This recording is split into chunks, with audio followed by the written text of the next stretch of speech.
site. This is very good training ground though. Kaya, it's the attitude. Pag mali ang working attitude, hindi nagtatagal. Walang gustong kumuha sa iyo eh. Sasabihin, ay, si ganun, bagal-bagal mag-aral ng nota. Or, ay, si ganun, padonya, padiva, hindi dumadating on time. Ayaw namin yon. Or, yun, si ganun, wag na lang yung hirap pakisamahan eh. Yung nakakaano na lang. That's it. That's how you get hired. And once may mangyaring experience doon sa isang production, madadala na. Word of mouth. Machichismis na sa iba. See? So that's how. Once you get out of here, yun ang ang ganda ng, kumbaga, ideal situation ito. How many people would love to be in your shoes at this point in time? That's what you have to remember. So use it. And then learn from it, and then do your best. Because, A, you owe it to yourself. You should feel good that you're here. Kasi hindi lahat nabigyan ng opportunity na nandito.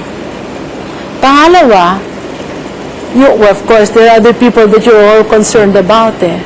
Pero isipin mo, yung mga iba doon, inagawan mo ng oportunidad dahil ikaw yung napili.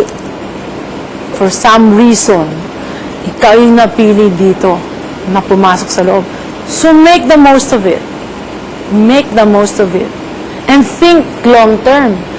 Huwag tayong mag-isip na, ma-eliminate naman ako eh. No, think long term. Think, gusto ko matira hanggang sa huli. Kasi, kung yan ang isipin mo, talagang matututo ka. Okay? It's unfortunate, it's a system, you'll eliminate it. But, ganun ang tunay na buhay eh. Kaya na, it's really a race. Kung pababayaan mo yung sarili mo, wala rin nangyayari sa'yo sa industriya. Hindi ka rin sisikat. Hindi ka rin tatagal. Kaya ang daming shooting stars eh. Okay, papasikatin ka, pero nasa sa'yo na eh.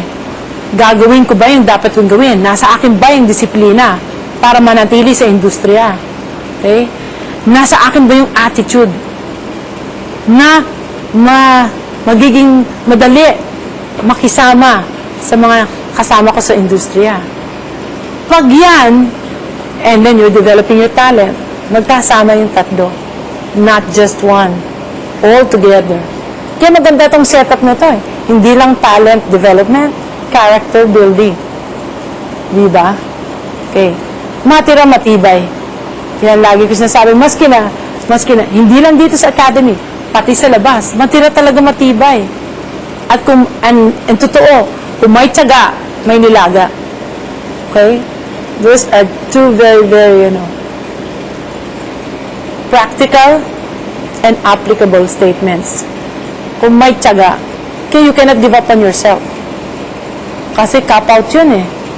Ibig sabihin nun, wala ka rin long-term plan sa future mo. Hey, performers kayo lahat. That's what you wanna be. That's why you're here. So you have to remember that. Okay? Sige, kompleto na yung tatlo. Nandito ka na. Hinaantay kita eh. So, nagkwento muna ako. Okidoki. Sige. Maski na sumobra tayo ng konti, walang mangyayari mamayang hapon naman, okay. Easy na sila. Quiet na sila. Quiet. Alright. That's good. May dance? Okay, quiet kayo doon. Workout na lang body nyo.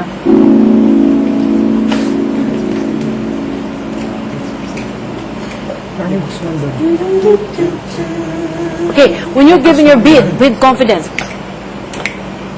Yeah. Okay, try it.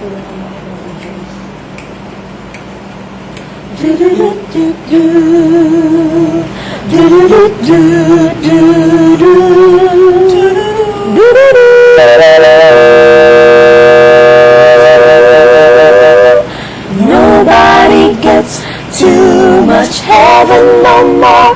It's much harder to come by. I'm waiting in line.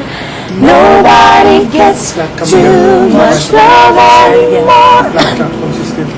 Silent ko. Huwag kayo sumandal kasi you're performing eh for Miss Kichi.